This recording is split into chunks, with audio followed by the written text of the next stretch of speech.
আজকে মাহফুজ আলম, এই পান্ডা, এই বাটপার, এই বেয়াদব, তুই আজকে ক্ষমা চাস কে? হ্যাঁ, তুই ভুলে গেছিস যে আমার শিবিরকে কি বলছিলি?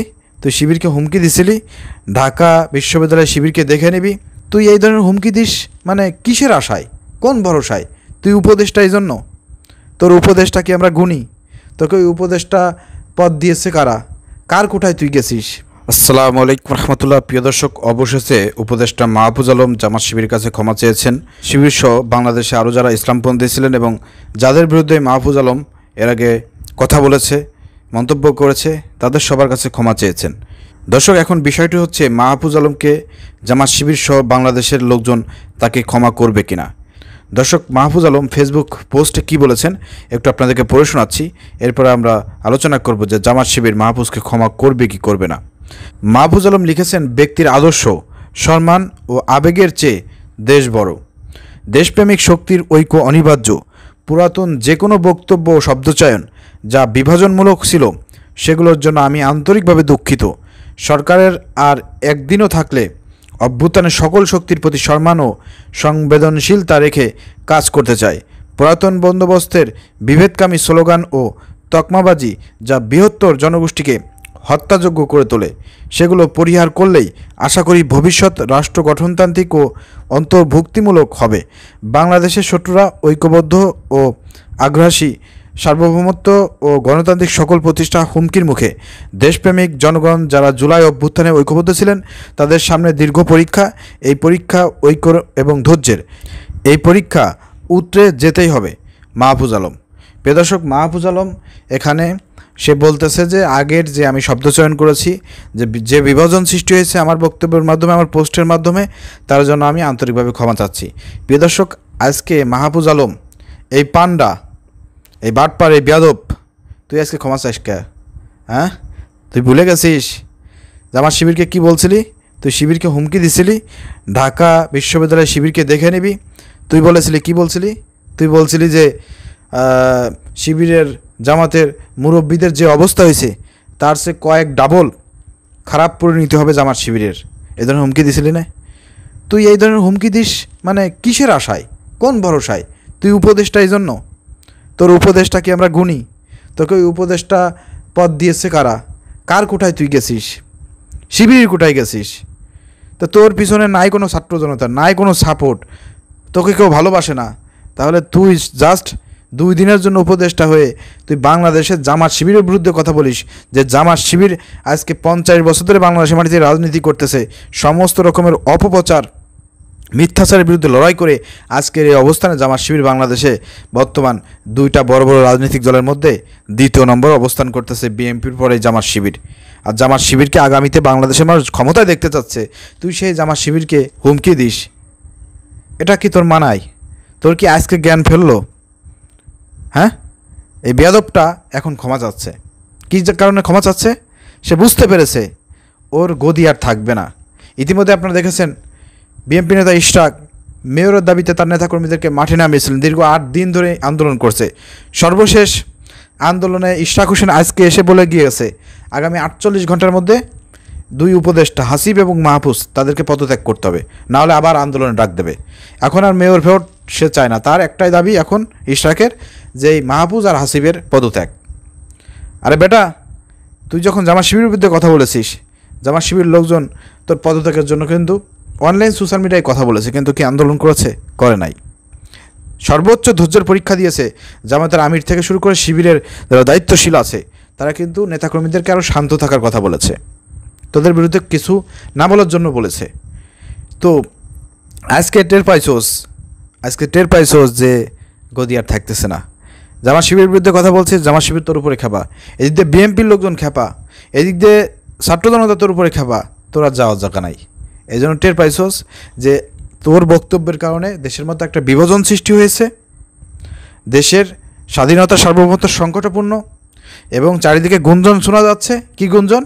যে ডক্টর ইউনূস হয়তো আমেরিকা চলে যাবে, এদিক দিয়ে সেনাপ্রধান ওয়াকারুজ্জামান হয়তো দেশকে সেনাবাহিনীর আওতায় নিয়ে আসবে। তো এই ধরনের ভয়ের কারণে, বিভিন্ন কারণে এই মাহফুজ আলমের মানে পায়ের তলে কিন্তু আর মাটি নাই। সে বারবার মানুষকে ধোঁকা দিয়েছে, বারবার মানুষকে ধোঁকা দিয়েছে, ইসলামপন্থীদেরকে অপমান করেছে, জামাত শিবিরকে অপমান করেছে। তোর তো চিন্তা করা উচিত ছিল যে জামাত শিবির কারা, এই বাংলাদেশের মাটিতে তারা লড়াই করে নাই কার সঙ্গে বলতো? প্রতিটা স্বৈরাচার ফ্যাসিবাদের সঙ্গে লড়াই করে জামাত ইসলাম আজকে টিকে আছে, শুধুমাত্র বাংলাদেশে হক দল হওয়ার কারণে। ন্যায় ইনসাফ ভিত্তিক সমাজ প্রতিষ্ঠার জন্য জামাত ইসলাম কাজ করে যাচ্ছে, নীতি নৈতিকতা আদর্শ থাকার কারণে জামাত ইসলামকে কেউ দমন করতে পারে নাই। জামাত ইসলাম কারো কাছে মাথা নত করে নাই, জীবন দিয়েছে, ফাঁসি মঞ্চে গিয়েছে, কিন্তু মাথা নত করে নাই। তো তোর তো চিন্তা ভাবনা করা ছিল, তুই মাহফুজ 2 দিন তৈরি হয়েছে, তোকে তৈরি করছে কিরা? তোর আজকের অবস্থানে আসার পিছনে কাদের অবদান আছে? শিবিরের অবদান আছে। যে শিবির তোকে তৈরি করেছে, যে শিবির তোকে ফোকাসে পড়ালেখা করিয়ে ল্যাপটপ উপহার দিয়ে আজকে ঢাকা বিশ্ববিদ্যালয়ে পড়ার সুযোগ করে দিয়েছে, সেই শিবিরকে নিয়ে তুই আজে বাজে মন্তব্য করিস, সেই শিবিরের বিরুদ্ধে কথা বলিস। তোর তো একটু ভাবা উচিত ছিল। আজকে তুই বারবার ক্ষমা চাচ্ছিস, তোর এই ক্ষমা জামাত শিবির কি এটা দেখবে? এই সান্ডা পান্ডা অবশেষে বদল খাইছোস, তোরে সান্ডা বলছে মানুষ, অপমানিত হইছোস, তোর মান সম্মান থাকবে। আমি বলেছিলাম কয়েকদিন আগে যে তুই আজকে আসিস উপদেষ্টা মণ্ডলীতে, কালকে জনগণের কথা যখন আসি দাঁড়াবি, মানুষ তোর সঙ্গে কথা বলবে না, থুতু নিক্ষেপ করবে। তাহলে এই উপদেষ্টা হওয়ার লাভটা হইল কি? মানুষের ভালোবাসা অর্জন যদি না করতে পারোস, হ্যাঁ? তো এই সান্ডা এখন সে বিপদে পড়েছে, সে বুঝতে পেরেছে যে কোনো সময় একটা কোনো কিছু হতে পারে, এবং তার কথাবার্তায়, তার আচরণের কারণে আজকে বাংলাদেশের যে জুলাই আগস্টের যে ঐক্যবদ্ধ একটা শক্তি ছিল, বিএনপি, জামাত শিবির, তারপরে সমন্বয়ক সহ বাংলাদেশের সব ইসলামপন্থীদের মধ্যে যে একটা সম্পর্ক ছিল, সেই সম্পর্ক ঐক্যটা বিনষ্ট হয়েছে এই মাহফুজ আলমের কারণে। বিশেষ করে আপনারা দেখেছেন হাসানাত আবদুল্লাহ সে আন্দোলন ডাক দিল, সবাই সেখানে আসলো, আওয়ামী লীগ নিষিদ্ধ হলো, মাহফুজ আলম এদিক দিয়ে শুরু হইল যে 71-এর জন্য জামাত ইসলামকে ক্ষমা চাইতে হবে, তাদের 71-এর বিষয়টা পরিষ্কার করতে হবে। তোর তো চিন্তা করা উচিত ছিল, তুই 71টা নিয়ে আসিস আওয়ামী লীগ স্টাইলে। তো আওয়ামী লীগ স্টাইলে যদি কথা বলিস, আওয়ামী লীগ স্টাইলে যদি জামাত শিবিরকে আবার সেই 71-এর গল্প শোনাস, 71-এর সেই ট্যাবলেট খাওয়ানোর প্রচেষ্টা করাস, তা আওয়ামী লীগের পথে তো তোকে যাইতে হবে। তো তোর চিন্তা করা উচিত ছিল। সেই মাহফুজ আলমের ফান্দে পড়ে আবার এনসিপি, নাহিদ ইসলাম তারা আবার বলে যে হ্যাঁ জামাত শিবিরকে এই করতে হবে, এন করতে হবে, ত্যান করতে হবে। আরে বেটা, তোদের অবস্থা তো নুরুল হক নূরের মতন হবে, আর কয়েকদিন পরে দেখবি এনসিপির কোনো ভ্যালুই থাকবে না। হাসানাত আবদুল্লাহ যখন নাহিদ ইসলাম আপনাদের দলের আহ্বায়ক এনসিপির, জামাতের বিরুদ্ধে কথা বলেছে, আপনি কোনো কথা বলেন নাই, কোনো কথা বলেন নাই আপনি যে না নাহিদ এটা বলা যাবে না। জামাত শিবিরের বিরুদ্ধে কথা বললে পারে কেউ বাংলাদেশ মাটিতে টিকে থাকতে পারে নাই, আওয়ামী লীগ পারে নাই, জামাত শিবির নিষিদ্ধ করে আওয়ামী লীগ পারে নাই, সেখানে তোমরা কথা বলো না, বাধা দেওয়া উচিত ছিল। হাসানাত আবদুল্লাহ বাধা দেয় না, সাজিদ সালাম বাধা দেয় নাই, এই জন্য জামাত শিবিরের লোকজন হাসানাত আবদুল্লাহ উপরে ক্ষিপ্ত। নেক্সট ডে হাসানাত আবদুল্লাহ ডাকে কেউ সাড়া দেবে না। এই জন্য এনসিপির বর্তমান অবস্থা আপনারা দেখেছেন কী অবস্থা হয়েছে, তাদের ভয়ঙ্কর পরিণতি, আন্দোলনে তাদের লোক পাওয়া যায় না, 50-20 জন হায়েস্ট। তো জুলাই আগস্টের সমন্বয়ক যারা ছিলেন, যাদের এত জনপ্রিয়তা, তাদের ডাকে মানুষ এখন রাস্তায় আসে না, কারণ কি? জামাত শিবিরের বিরুদ্ধে কথা বলার কারণে, এই যে বিভাজনের রাজনীতি তৈরি করার কারণে। ওরা চেয়েছিল বিভাজনের রাজনীতি তৈরি করে ফায়দা হাসিল করবে, আওয়ামী লীগের যেসব গ্রামগঞ্জের যেসব লোকজন আছে তাদেরকে এনসিপিতে ঢুকাবে, এই প্রচেষ্টা করেছিল। জামাতের বিরুদ্ধে কথা বলবে যাতে মানুষ জামাত থেকে মুখ ফিরে এনসিপিতে যোগদান করে। তাদের সমস্ত চক্রান্ত সব কিছু বৃথা গেছে। শেষে বুঝতে পেরেছিস যে এই বিভাজন তৈরি করার পিছনে তোরা দায়ী হয়ে যাচ্ছিস, তোদের পরিণতি খুব খারাপ হবে, চেয়ার থাকতেছে না, গতি থাকতেছে না, সেনা শাসন বাংলাদেশে কায়েম হতে পারে, ডক্টর ইউনূস বাংলাদেশ থেকে চলে যাইতে পারে। এই ভয়ে লাস্টে কী করতেছোস? ক্ষমা চাচ্ছোস।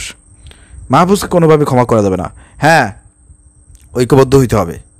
জুলাই আগস্টে যারা ঐক্যবদ্ধ ছিল ফ্যাসিবাদের বিরুদ্ধে, দেশ এবং স্বাধীনতা সার্বভৌমত্ব রক্ষার্থে সবাইকে ঐক্যবদ্ধ হতে হবে, ঠিক আছে, কিন্তু এই বেয়াদব মাহফুজকে বাদ দিয়েই করতে হবে। মাহফুজকে কোনো প্রয়োজন নাই, মাহফুজ বাদ দিয়েই করতে হবে, এটা মাথায় রেখেন। অর্থাৎ মাহফুজের কোনো ক্ষমা নাই, সোজাসুজি কথা। মাহফুজকে অনেক সুযোগ দিয়েছে, কোনো সুযোগ নাই, মাহফুজকে আর কোনো সুযোগ দেওয়ার কোনো সুযোগ নাই।